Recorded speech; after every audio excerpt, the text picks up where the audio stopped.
Hello friends, welcome back to my channel. ட்ராமாக்குள்ள போறதுக்கு முன்னாடி மறக்காம இந்த வீடியோக்கு ஒரு லைக் போட்டுருங்க. என்னன்னே தெரியலங்க, இந்த ட்ராமா மேல நான் ரொம்பவே அடிக்ட் ஆயிட்டேன். டெய்லியுமே இந்த ட்ராமா பார்க்கணும் போடணும்னு ரொம்பவே எக்ஸைட்டிங்கா இருக்கு. ஸோ உங்களுக்கும் அப்படிதான் இருக்கு அப்படின்னா கண்டிப்பா கீழே பர்பிள் ஹார்ட்டை பறக்க விடுங்க. சரி, பார்க்கலாம் எவ்வளவு பெரிய என்ன மாதிரி இந்த ட்ராமாக்கு ரொம்ப இன்ட்ரெஸ்டா இருக்கீங்க அப்படின்னு சொல்லிட்டு. சரி வாங்க ட்ராமாக்குள்ள பார்க்கலாம்.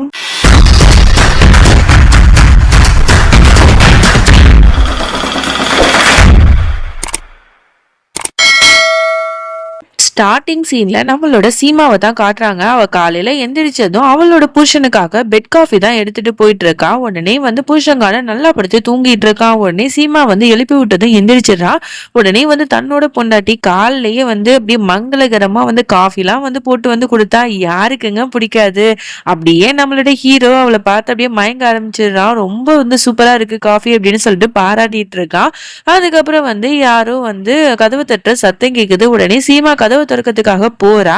அப்ப பிரேம் தடுக்கிறான். சீமா, ஒரு நிமிஷம், கதவு திறக்காது அப்படின்னு சொல்லிட்டு உடனே பெட்ஷீட் எல்லாத்தையும் மடிச்சு வச்சுட்டு உடனே பெட்ல போய் உட்காந்து காஃபி குடிச்சிட்டு இருக்கான். இவன் எதுக்கு இப்பெல்லாம் பண்றா அப்படின்னா, இவன் மேல யாருக்கும் சந்தேகம் வரக்கூடாது, இவங்க ரெண்டு பேரும் தனியா படுக்கிறது தெரியக்கூடாதுங்கிறதுக்காக தான் இப்பெல்லாம் பண்ணிட்டு இருப்பான். இப்ப கதவு திற அப்படிங்கிற மாதிரி சொல்ல அவளும் கதவு திறக்கிறா. பிரேமோட தங்கச்சி தான் வந்திருக்கா. உடனே அண்ணா இன்னைக்கு என்ன நாள் தெரியுமா அப்படிங்கிற மாதிரி கேட்க, என்ன நாள் அப்படிங்கிற மாதிரி அவனும் கேட்கிறான். என்ன நான் மறந்துட்டேன், இது ரக்ஷாபந்தன், அதனால நான் உனக்கு ராக்கி கட்டுவேனா, நீ எனக்கு கிஃப்ட் தருவியா, என்ன கிஃப்ட் தர போற அப்படின்னு சொல்லிட்டுலாம் கேட்டுட்டு இருக்கா. அப்படியா, நான் ரொம்ப ஸ்பெஷலான ஒரு கிஃப்ட் உனக்கு வச்சிருக்கமா அப்படிங்கிற மாதிரி சொல்லிட்டு இருக்கா. அப்படியா அப்படின்னு சொல்லிட்டு அவ சிரிச்சுக்கிட்டே அங்கிருந்து போயிடுவா.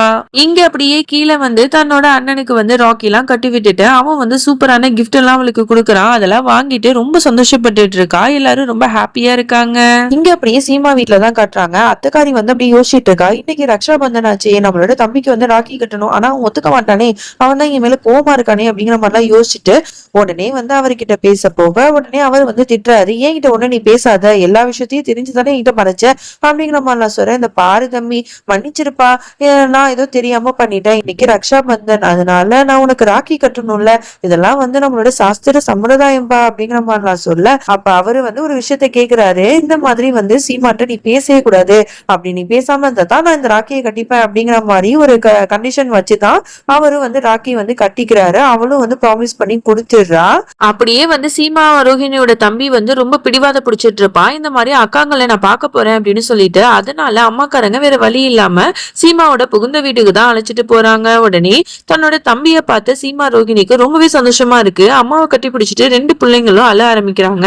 அதுக்கப்புறம் தம்பிக்காரனை உட்கார வச்சு சீமா ரோஹிணி ரெண்டு பேரும் ராக்கி எல்லாம் கட்டி விடுறாங்க. கிஃப்ட்ஸ் எல்லாம் ஷேர் பண்ணிக்கிறாங்க. அவங்க ரெண்டு பேருக்கும் ரொம்ப ரொம்ப சந்தோஷமா இருக்கு.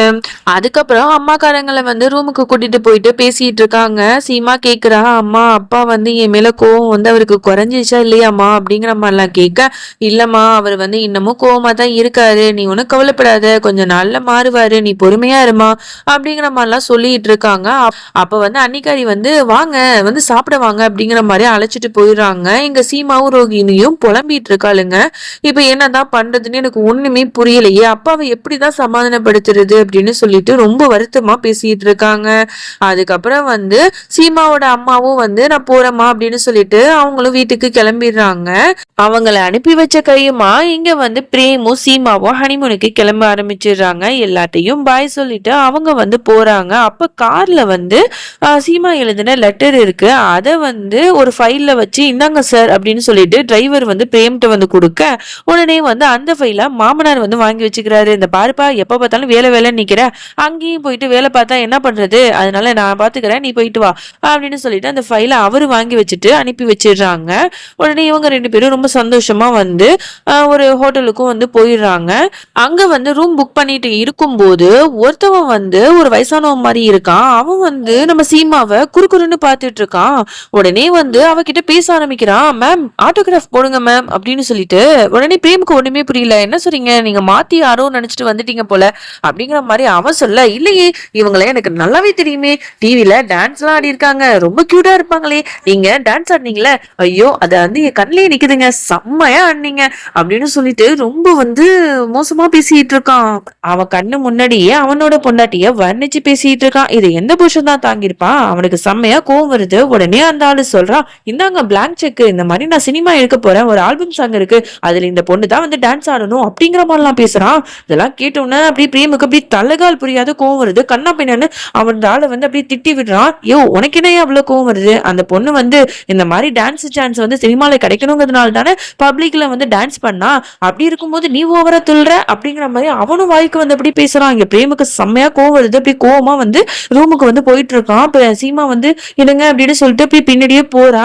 உடனே இவன் கோவத்துல வந்து அப்படியே வந்து செம்மையா காண்டாயிட்டு இருக்கான். உடனே இவன் வந்து கெஞ்சிட்டு இருக்கா, சாரிங்க மன்னிச்சிருங்க, இந்த மாதிரிலாம் நடக்கும்னு எனக்கு தெரியாதுங்க அப்படிங்கிற மாதிரிலாம், எல்லாமே உன்னாலதான் வந்துச்சு, நான் அப்பவே சொன்னேன் இந்த மாதிரிலாம் டான்ஸ் எல்லாம் பண்ணாத, இது எனக்கு பிடிக்காது அப்படின்னு சொல்லிட்டு நீ எனக்கு சத்தியம் பண்ணி தானே கொடுத்த, அப்படி இருக்கும்போது இந்த ஆள் என்ன இப்படிலாம் பேசிட்டு இருக்கான், அப்ப சினிமால டெலிகாஸ்ட் ஆகுற அளவுக்கு நீ வந்து டான்ஸ் பண்ணிருக்கியா, அப்ப இதெல்லாம் என்கிட்ட மறைச்சிருக்கல, என்கிட்ட போய் சொல்லியிருக்கல, இந்த விஷயம் மட்டும் வீட்டுல உள்ளவங்களுக்கு தெரிஞ்சா எவ்வளவு பெரிய பிரச்சனையாகும் தெரியுமா, உன்னை பார்த்தாலே எனக்கு அப்படியே அருவருப்பா இருக்கு, எனக்கு கோவமா வருது அப்படின்னு சொல்லிட்டு கத்துறான். இங்க சீமாக்கு அப்படியே அழுகையா வருது. ப்ளீஸ்ங்க மன்னிச்சிருங்க, நான் வந்து வேணும்னு இப்படி பண்ணலங்க அப்படின்னு சொல்றா.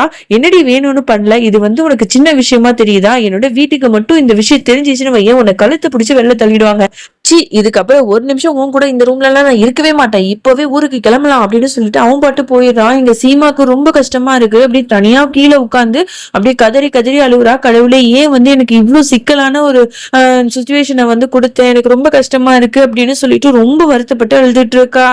இங்க அப்படியே வீட்டுலதான் காட்டுறாங்க. ரோகிணி வந்து ரொம்பவே படபடப்பா இருக்கா. இப்ப அக்காவும் மாமாவும் தனியா இருப்பாங்களே, அக்காவுக்கு வந்து அந்த மாதிரி ஒன்னா இருக்கிறது பிடிக்காதே, இப்ப எப்படிதான் அக்கா வந்து ஃபேஸ் பண்ண போறா அப்படின்னு சொல்லிட்டு ரொம்ப பயந்துட்டு இருக்கா. அப்படியே வந்து எங்க பாட்டி எல்லாருமே நார்மலா உட்காந்து சீமா பிரேமுக்காக பேசிட்டு இருக்காங்க. அப்ப கரெக்டா பார்த்தா ரெண்டு பேரும் வந்து நிக்கிறாங்க. பொட்டி பிடிக்கையோட காலைல போனவங்க நைட்ல வந்து நிக்கிறாங்க.